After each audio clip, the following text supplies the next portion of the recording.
Hello and welcome to the first live workshop from the Advisor AI Lab. I even botched the open, David. This is an experiment that my friend David Ortiz and I are going to do. Our goal is to create a platform for financial advisors and firms to learn and experiment with everything that's going on in the world of AI. My friend David Ortiz is an expert at using artificial intelligence inside of an advisory firm. He also knows where things can go really, really wrong.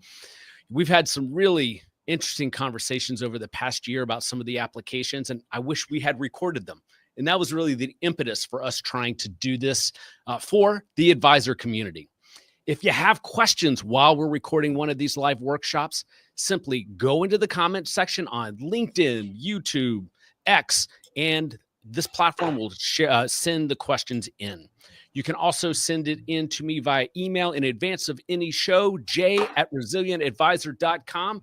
David, first, tell everybody where you're coming in from this show. I am in Madrid, Spain. Lovely Madrid, Spain here as a digital nomad.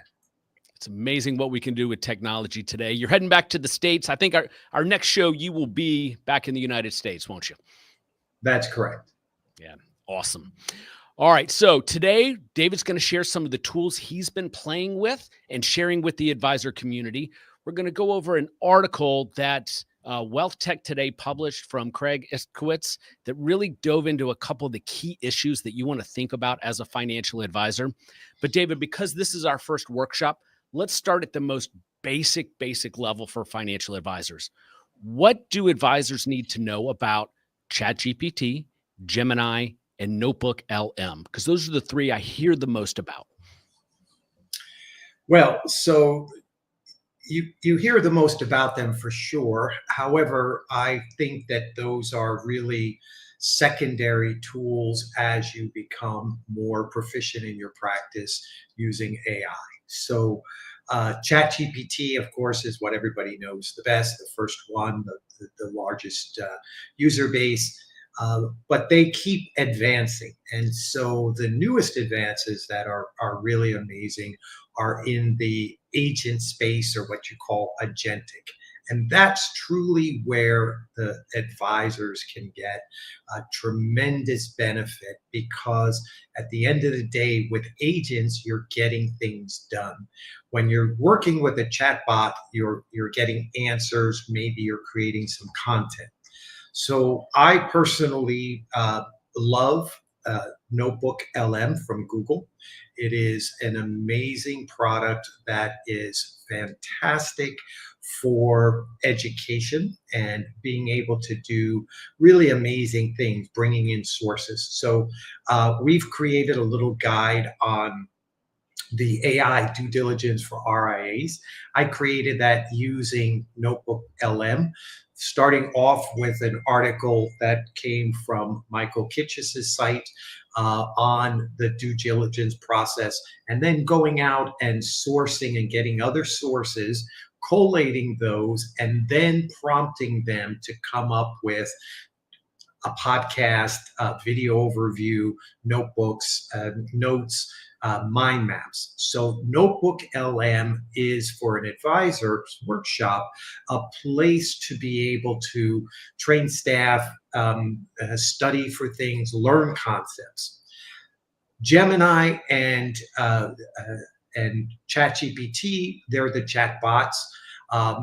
I'm not using Gemini as much anymore. It's kind of like an arms race, and going back and forth, keeping up with the Joneses, if you will. So David, the latest. Can I ask you about that? So that's Sure. important. So what I have found with Gemini, because I run the Resilient Advisor coaching and consulting business through a Google Workspace, I found Gemini to be really, really impactful.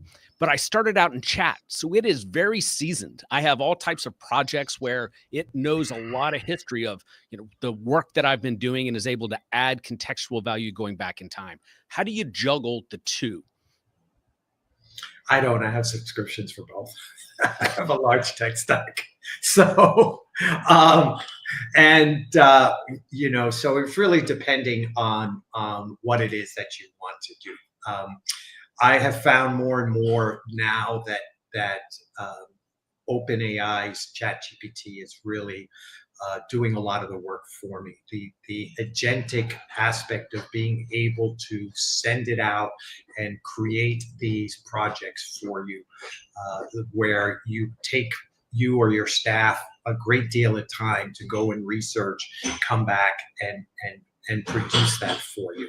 So that's really, in my opinion, and we're going to talk about Craig's article because I'm very much in agreement with the types of things that he says. So I use Notebook LM all the time. I've created lots and lots of notebooks. Think of it as your learning tool that allows you to create podcasts to listen to. What I've done is I've created some really interesting podcasts, allows you to customize them, and then I send them to clients and have the ability for them to listen to a topic. So we're really at the beginning of this type of usage, but it's really pretty amazing.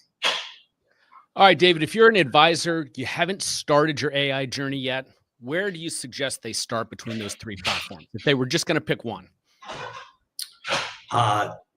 ChatGPT. ChatGPT, without it. Okay. Yeah, it's the most complete. It can do really everything that's there now, and because of the newest in the agents of what they're releasing, I think that's a home run. Okay, excellent. So, David, Craig Iskowitz put out a great article at the end of June. I'll have a link to it in the show notes. In there, he really walked through a couple of the issues that advisors really need to pay attention to, in my opinion, based upon a conference that he had attended, the Trade PMR's Synergy 25. He has a quote in there that I love. He says, "The real short-term value of AI in wealth management is freeing up capacity, not forecasting markets." In short, AI isn't building better portfolios, it's building better firms. David, what's your take? Totally agree with him. And so when I hear people say, well, AI to pick stocks or do different things, that's not where the power is. And and that's fraught with all kinds of issues. And so one of the things to understand, number one, is what are your regulatory responsibilities for FINRA, for the SEC, for your state regulators. So we've created that guide on the practical guide to implementation. But as advisors, we have really some onerous responsibilities and regulations that you have to follow and understand what you're doing with it. Where AI can really shine is think of it as freeing up time for you and your staff, making less errors, and doing mundane work in really very, very quick order. So like Craig says, it's already here, and those advisors that adopt it, and I'm going to beat the agent bandwagon again, that can implement agents, to do everything from filling out forms, collating information, answering emails to clients, actually even being able to create your own little compliance approval agent that every time you write an email, it will tell you, does this fit within the SEC guidelines for compliance, and document that. So, that's really where the power, in my opinion, is. All right, so let's dumb this down for people like me. When you talk about having agents, what are the applications, the real applications, and how an RIA today that decides they want to start heading down this path, how do they even get agents inside of their tech stack? How do they get implemented? What's the next step?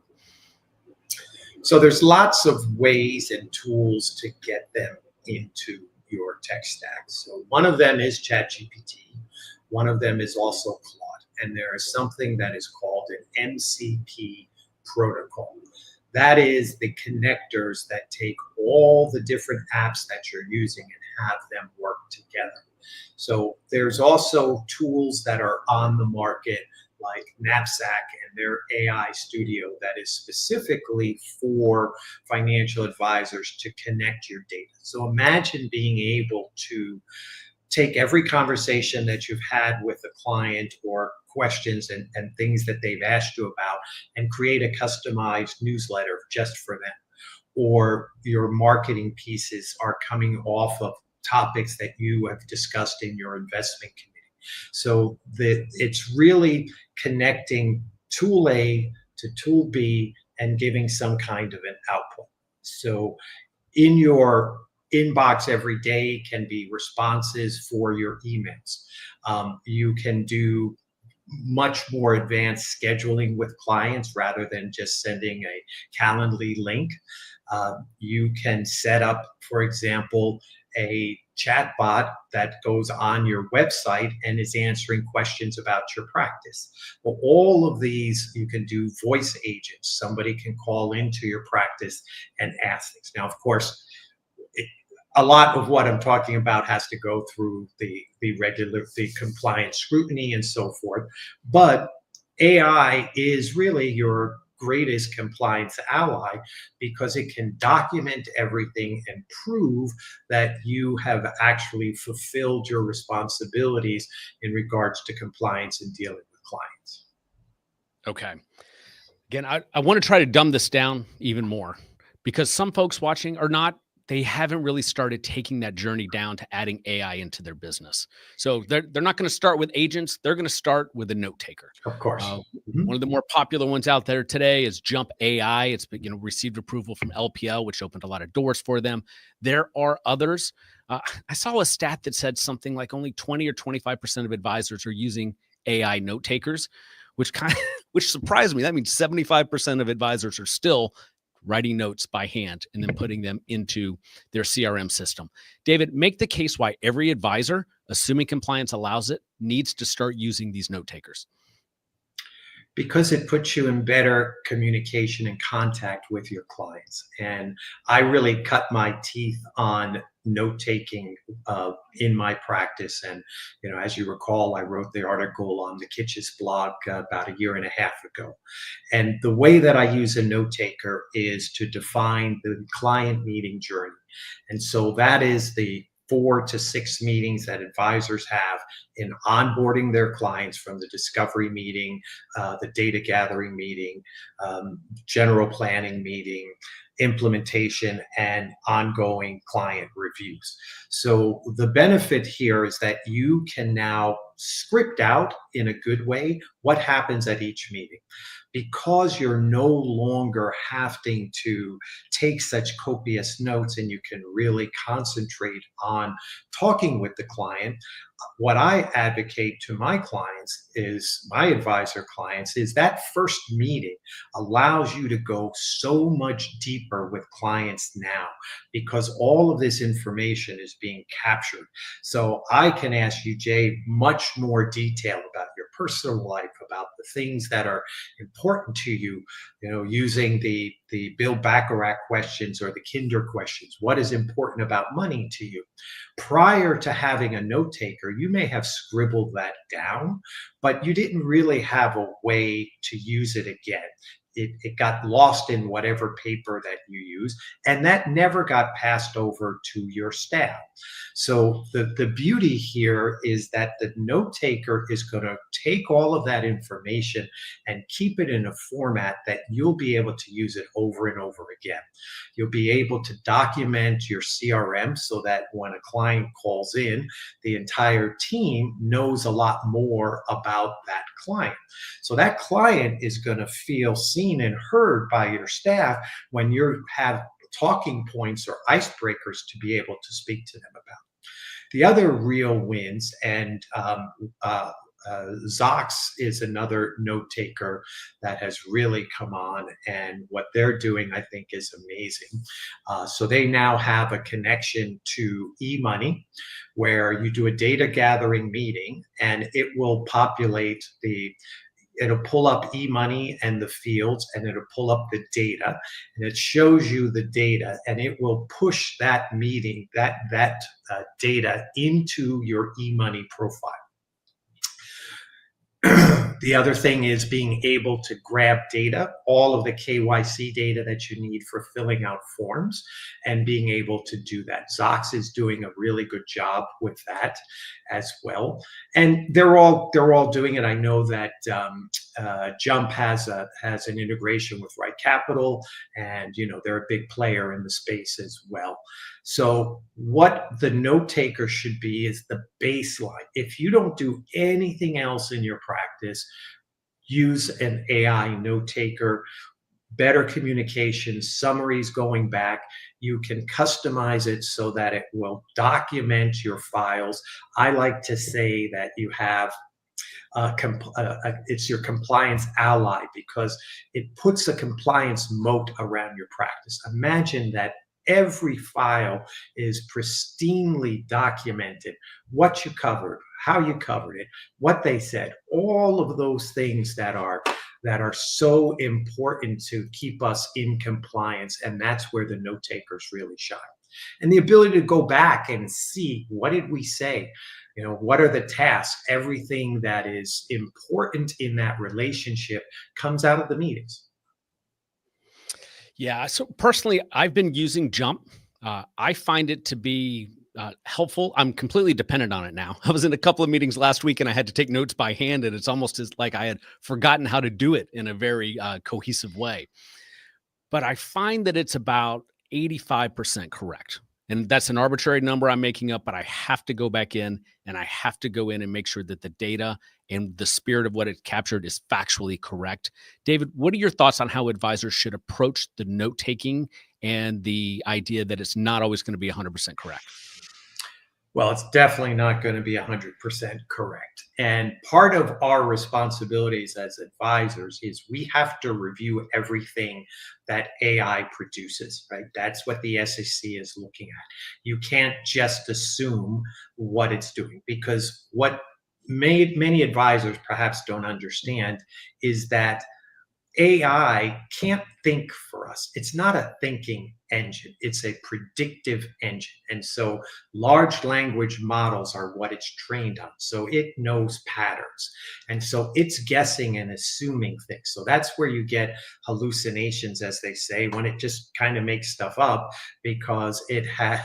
So here we are talking about AI hallucination, right? You have to understand you have to read it and see, does this make sense or not?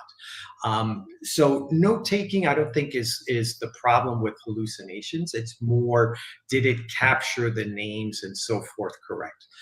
You always have a recording, Lamont, and so you have the ability to go back or have your staff, listen to it in double time or triple time and just kind of check it. But you absolutely have to make sure that you check it. And the other thing you have to make sure is that the recorder is on, because the worst thing in the world, Jay, is you think that this meeting's being recorded and you're just, okay, I'm just chilling and I'm connecting with you and we're talking about the volunteers and all of that. And then all of a sudden you find out that that meeting has not been recorded. That's a big problem. So I'm kind of a belt and suspenders kind of guy. So always be checking to make sure, but I also include other note takers that you can have. So you can, if you're in person and you have an iPhone, you can hit the recorder there and you can just get the transcript, because all you need is the transcript. The transcript is really the secret sauce for all of this, because you can then upload any transcript and have the large language model process it. What the advisor-focused note takers have is that it's already pre-trained or set up to work with what we need as advisors. So as opposed to using, Granola or Otter or one of the other tools that are there. And as you mentioned earlier, the way that it'll integrate very robustly with CRM systems. And then it's starting to have integrations into the e-monies and Right Capitals of the world, right? Mm-hmm. All right. That's So going to be less and less, though, as far as the need for proprietary, because this MCP protocol, which stands for Model Context Protocol, is the standard where all things are going to talk to each other. So you're not necessarily always going to need those direct connections to CRMs or other tools. It's opening up a whole new world. is that where the data lake comes into play? And if it is, could you explain to Absolutely. everybody? So could you break down data lake like it's a new term to the viewers? So there's, it's basically your own enterprise data.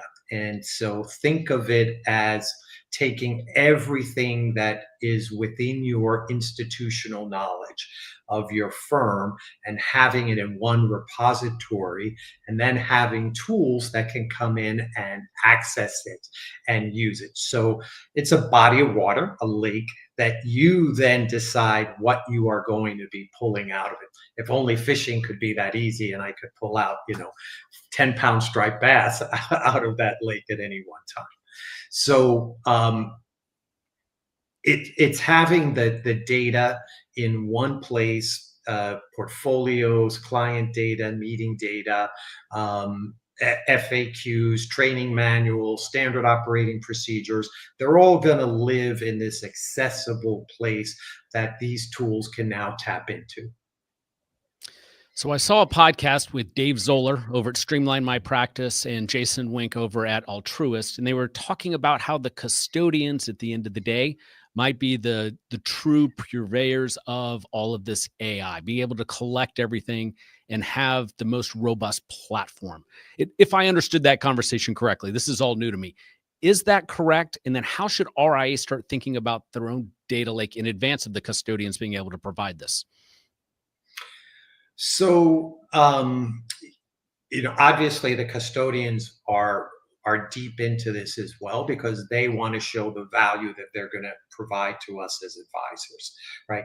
Come with me, put your stuff on my platform because I'm going to give you access to all of these tools. And I think you're going to talk about Altruist and what they're doing in the tax world. But I don't know that I necessarily want the custodian to have all of that. We should have our own data, and you have a responsibility because, and again, the due diligence guide talks about what our responsibilities are. Right, you can't just trust other entities, third parties that are out there. That's a big problem for compliance if you don't know what they're doing with the data, how they're protecting your client's data, because at the end of the day, you are responsible. And so in this guide, we have some different food for thought on what you should be doing to do that. You can download the guide by going over to Resilient Advisor Network and joining the free AI lab inside of there. David, so what you just said has a lot to unpack. How does an RIA go about building that then? If we're not going to trust a third-party provider, theoretically today, your CRM system, if you're using it right, is kind of your makeshift data lake, right? You have all your information, you sync it to Black Diamond or Orion, you sync it to your custodian. Hopefully your financial planning has some type of sync. So by default, it's your CRM today, right? How do you go to that next level? Sure. And again, going back to the MCP servers, it'll connect to OneDrive, it'll connect to Google Drive, it'll connect to Box, SharePoint.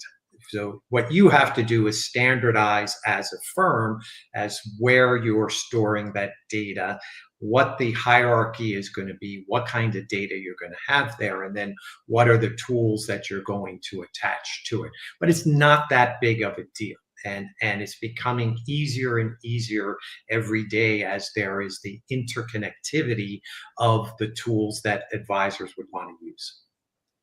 Okay. We had a question come in from Christian Amesbury. Where do you rank custodians on investing in tech, comparing specifically Fidelity and Schwab? What are your thoughts, David? I don't have any knowledge on that. I don't really follow that portion of the space, so I don't know what the custodians are doing. But it would be important, Christian, to go and actually call up and ask them, right? What are you doing? And what are your policies? What is your data privacy policy? Because that's what you also need to know before you make any moves. Now, I would assume that Fidelity and Schwab have pretty tough and adhere very strictly to what the SEC is requiring us to do as advisors. You know what we ought to do, David, in a future workshop is we ought to invite somebody in from the major custodians and have them talk about how they're approaching this. I think that'd be very helpful to the community. All right, so let's move on to a couple of the tools that you're bringing to the audience today. Let's start with Whisper. So first, tell me, how did you come across Whisper and what is the utility? So, not really sure how I came over it because I listen to so many different sources. I am a YouTube junkie on AI. There are tremendous sources of people that I'm learning all the time, and I saw something. So, for me, Whisper has been invaluable because it replaces typing.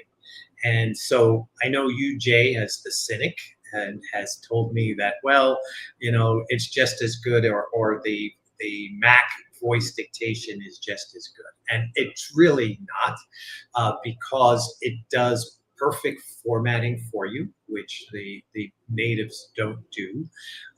It also will modify. So you could say midstream, oh no, I could say, hey Jay, I want to talk to you about tomorrow's meeting. Oh, I meant Thursday's meeting. And it will know what you're saying and will say Thursday's meeting. I love it because it not only works on your computer, but it also works on your mobile device. So when I'm texting now, my texts went from looking like a drunken sailor on a Friday night to this really beautiful and polished text that people are like, oh, this Ortiz guy, wow, look how good he is on these texts. And I'm just, talking through that stuff. Well, yeah. So they have trials for all of these things. I'd say give it a try. It's fairly inexpensive. It works in all of the apps. So dictating in virtually everything from WhatsApp to iMessage to your emails, you hit a key, you just talk, bang, you get a formatted email. So the time savings, the amount of time that we all have to spend replying to emails, I'm able to whiz through my inbox now and reply to things and move on.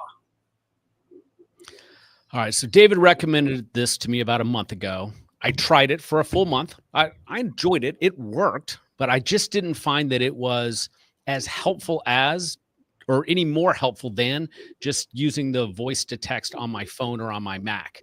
Except here's what I forgot, David, exactly what you just mentioned. I could correct myself mid-sentence. And for example, hey, David, look forward to us recording our next webinar on September 15th. Oh, wait, I mean September 12th. And it pushes through September 12th. 15th, the 15th isn't even mentioned. That is pretty powerful. I found it frustrating if I was let's say I was on the LinkedIn app on my phone and I wanted to use it and I hit the hotkey to make it work, it would go over to the Whisper key app and then come back into LinkedIn. It was fairly seamless, but it did have to jump. Any thoughts or workarounds on that? Am I looking at that the wrong way? No, that is a little bit of a nuance, but I mean it's like an extra second that it does that, and so it's the way the phone doesn't give it direct access, so it has to call it up and then bring it back in there, because when you do it on your phone, it's another keyboard, so it replaces your English keyboard or your correct your other types of keyboards that you have, but the benefits, and I mean, I'm typing at 200 words per minute equivalency. It keeps stats there. I mean, that's spectacular in being able to do that. And for me, just the ability on my mobile phone to have really nice looking things going out makes a big difference in how you present yourself. All right. Maybe I need to go back and give it a try. Let's move on. So. I think, yeah, I will. You know what? I'll do it again before our next workshop here. The next tool that you're bringing to the audience today is voice notes. Walk us through it. So voice notes is like your own personal repository of your brain. I dump everything into voice notes. So voice notes also lives on your mobile device. It lives on your web app. It lives on your Apple Watch. And so what's amazing about it is you don't have to worry about how you say something. So, I'm out and I get all these random thoughts and I'm just dumping in there a thought about a client, a thought about an idea, an event. And so it captures it all there, but it connects them. So it knows if I talked about, we did this prep last week and we talked about what we were going to talk about today. And then today, when I recorded in things that I wanted to say today, it showed me that context and that connection of what we had before. Not only that, it allows you to kind of format it in different ways. So you may just want to have a random stream of consciousness about a topic, and then you can turn it into a blog post. You can turn it into an email. You can turn it into an article just by going in and saying reformat what that happens to be. I use it personally. And to me, I think one of the real, and I said this before, that voice is the secret sauce of AI, because your raw data of what your ideas and the things are that you want to capture come alive because of the prompts and the way you can get it set up with a tool like voice notes. I gifted you a subscription and you never even used it. Man, I gifted you a lifetime subscription. In fairness, you send over a lot of AI tools, and that is why we are doing this workshop, because but not ones that I pay for you. Well, I tell you what, before our next workshop, I'll look at this too, but I don't want to move off this yet. What's the application for voice notes for financial advisors? We obviously can't talk about client information and client meetings inside of there. How would we use this? Of course you can. Their privacy policy is very strict, and so you can absolutely do that. It depends on what you're going to do with that data.